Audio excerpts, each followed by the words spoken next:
Trump karmistas survet Kuuba diktatuuri eliidi vastu ja sel kolmapäeval jõudis surve Havanna režiimi ajaloolise kindrali perekonnanimeni. Alina Rosales Aguirre Urreta, kindral Ulysses Rosales del Toro tütar, peeti kinni Ameerika Ühendriikide immigratsiooni- ja tolliteenistuse poolt pärast seda, kui ta oli elanud Miami piirkonnas, olles sisenenud USA territooriumile 2023 aastal B1, B2 turistiviisaga, mis oli väljastatud Havannas. Juhtum on plahvatuslik, sest tegemist ei ole tavalise immigrandiga, kes püüab Kuubast väljaspool elu ümber korraldada, vaid kindrali tütrega. Mehest, kes on täitnud keskseid ametikohti revolutsioonilistes relvajõududes, olnud staabiülem, minister ja osa sellest kommunistlikust masinavärgist, mis on saart aastakümneid lämmatanud.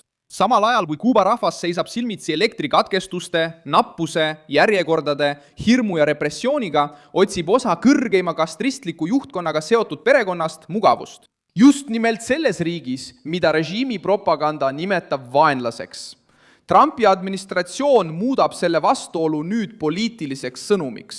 Kes elas Kuuba võimu lähedal, nautis privileege ja püüdis kasutada Ameerika territooriumi varjupaigana. Võib hakata tundma migratsiooniseaduse ja riikliku julgeoleku survet. Mida tegi kindrali tütar Miamis? Miks põgeneb diktatuuri eliit Ameerika Ühendriikidesse? Kuidas Trump kavatseb selle privileegide võrgu Kuubast väljaspool sulgeda? Ma räägin sulle sellest kohe kõigest. Kui sulle meeldib selline otsekohene ja aus sisu, siis kaalu tellimist, sest siin on iga päev selliseid videoid. Vangistus kinnitati Kuuba pagulaskogukonnaga seotud väljaannete poolt ning see ilmus ka Ameerika Migratsiooniameti ametlikus kinnipeetavate andmebaasis, teatas Diario de Cuba. Seda, millisesse kinnipidamiskeskusesse Liina viidi, ei ole avalikult teatatud. Senini on teada, et ta viibis Miamis, püüdes oma migratsioonistaatust seadustada, kandes samal ajal Kuuba režiimi ajaloos rasket perekonnanime. Liina on Kuubal ametilt arst ja ta on kindrali tütar, kes on täitnud otsustavaid ametikohti kommunistlikus võimusüsteemis. Ulysses Rosales del Toro oli revolutsioniliste relvajõudude peastaabi ülem, suhkruminister, põllumajandusminister ja ministrite nõukogu asepresident. See fakt ei tulnud taevast. 2026 aasta veebruaris oli Martin Noticias uurimine juba paljastanud osa Rosales del Toro perekonna elust väljaspool tavalisele kuubalasele peale sunnitud viletsust. Uurimine näitas, et kindrali 4 last elasid privileegide, reiside, äride ja eliidi seltskonda pääsemise keskel. Samal ajal, kui Kuuba elanikkond seisis silmitsi toidupuuduse, ravimite nappuse, pikkade elektrikatkestuste ja hävinenud majandusega. Ta paistis selles olukorras silma kui tütar, kes oli saabunud Ameerika Ühendriikidesse turismiviisaga ja elas Miamis, oodates oma staatuse seadustamise võimalust. Uudistes kerkib üha enam lihtne küsimus. Mida see perekond tegi, elades väljaspool saart mugavustes, samal ajal kui nad otseselt või kaudselt toetasid süsteemi, mis on purustanud miljoneid kuubalasi? Juhtum paljastab vana vastuolu. Diktatuur nõuab rahvalt ohvreid, kuid režiimi liitlastele pakub see võimalusi äärmusluseks, Euroopa kodakondsust, eraettevõtlust, reisimist ja mugavat elu. Alina Rosalese vahistamine näitab, et Trumpi valitsus on hakanud muutma selle vastuolu tõeliseks probleemiks neile, kes olid harjunud kasutama Ameerika Ühendriike varjupaigana. Rosales del Toro perekond figureerib mitmel pool selles privileegide ringis. Üks tütardest, Zulema Rosalese Aguirre Urreta, on märgitud Cancuni elanikuna, kellel on ärihuvid ja sagedased reisid Kuubale. Teine, Perla Rosalese Aguirre Urreta oli seotud Havanna vanalinna vara- ja äriringkonnaga, piirkonnas, mis on seotud kõvas valuutas toimuvate äridega. Ainus poeg Carlos Ulysses Rosalese Aguirre Urreta on seotud Kuuba sõjaväesektoriga.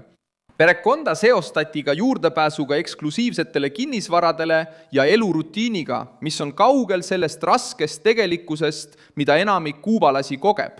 Just siin omandab Alina vahistamine poliitilise kaalu. Ta ei ole lihtsalt tavaline migratsiooniprotsessis kinnipeetav. Ta on vanana kastristliku kaardiväe kindrali tütar, ühest struktuurist, mis on saarel aastakümneid valitsenud. Ta kontrollis riigi sektoreid ja osales süsteemis, mis hoiab Kuubat mahajäämuses.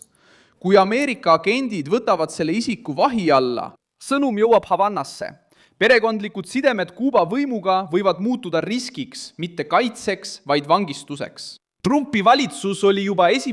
mail 2026 diktaatorliku režiimi vastu survet suurendanud. Valge Maja teatas uutest sanktsioonidest Kuuba režiimi ametnike, asutuste ja toetajate vastu, kes on seotud repressioonide, korruptsiooni, julgeolekuaparaadi, majanduse strateegiliste sektorite ja Ameerika Ühendriikide riiklikule julgeolekule ohtude tekitamisega. Määrus avas tee ka nende inimeste ja asutuste vastu, kes aitavad Kuuba valitsust materiaalselt. Valitsuse samm ilmub samuti. Teises hiljutises juhtumis, mõned päevad enne Alina vahistamist, arreteerisid Ameerika võimud Miamis Ades Lastres Moreira, kes on Anja Guillermina Lastres Moreira õde, keda peetakse sõjaväelise konglomeraadi Gaesa juhiks. See grupp on seotud Kuuba relvajõududega ja kontrollib suuri sektoreid saare majandusest, sealhulgas turismi, kaubandust, kinnisvara ja rahandust. Ameerika võimude sõnul, keda tsiteeris ajakirjandus, elas Ades Floridas. Tal oli alaline elamisluba, kuid ta tunnistati väljasaatmisele kuuluvaks seotuse tõttu režiimi eliidiga. Marco Rubio, Ameerika Ühendriikide välisminister, kinnitas, et maal ei ole kohta, veel vähem Ameerika Ühendriikides. Välismaalastele, kes ohustavad riigi julgeolekut, ei ole luksuses elamiseks kohta. Järjepidevus on oluline. Kõigepealt tuli ametlik karmistumine Kuuba suhtes, siis järgnes Gaesa ringkonnaga seotud õe vahistamine, nüüd ilmub välja kindrali tütre, ajaloolise kastrismi esindaja kinnipidamine. See näitab meetodit, mitte üksikut juhtumit. Trumpi valitsus näib sihikule võtvat sugulaste, operaatorite ja kasusaajate võrgustikku, kes on Kuubast füüsiliselt eemaldunud, kuid jäänud võimuga seotuks, mis hoiab saart Kuuba sees lämmatuna. Sellisel uudisel on tugev mõju, sest see puudutab vana haava. Režiim on alati müünud võrdsuse, ohverduse ja vastupanu ideed, kuid eliit on elanud hoopis teistsugust reaalsust. Samal ajal, kui tavaline kodanik seisab silmitsi järjekordade, elektrikatkestuste ja madalate palkadega, reisivad, õpivad välismaal, ajavad äri ja otsivad kaitset demokraatlikes riikides. Need pered, kes on võimuga seotud. Alina vahistamine tabab täpselt seda silmakirjalikkust. Kastristliku kindrali tütar elab Miamis. Samal ajal, kui miljonid kuubalased ei suuda oma enda kriisist väljuda, avaldab see juhtum Havannale samuti survet, sest näitab, et Florida pole enam osale neist peredest mugavustsoon. Režiim mõistab kapitalismi hukka, kuid tema kaitsealused põgenevad Miamisse, režiim süüdistab pagulust, kuid tema sugulased otsivad paguluses turvalisust. Režiim räägib suveräänsusest, kuid tema kasusaajad otsivad varju samas kohas, mida ametlik propaganda nimetab vaenlaseks, diktatuuri liitlaste jaoks. Vahistamine on hoiatusmärk. See ei ole enam ainult sanktsioon kindrali, ministri või riigi ettevõtte vastu. Surve hakkab jõudma pereliikmeteni, kes on väljaspool saart, nautides elu, mille režiim ise rahvale keelas. Mina olen Milson Alves, Global, rahvusvaheline asjatundja ja minu eesmärk on hoida sind iga päev tõega hästi informeerituna. Uudiste lingid on video kirjelduses. Pane sellele videole like, telli kanal ja vaata lõpus kommentaare. Nii saad olla kogukonnaga veelgi paremini seotud. Milson Alves, Global.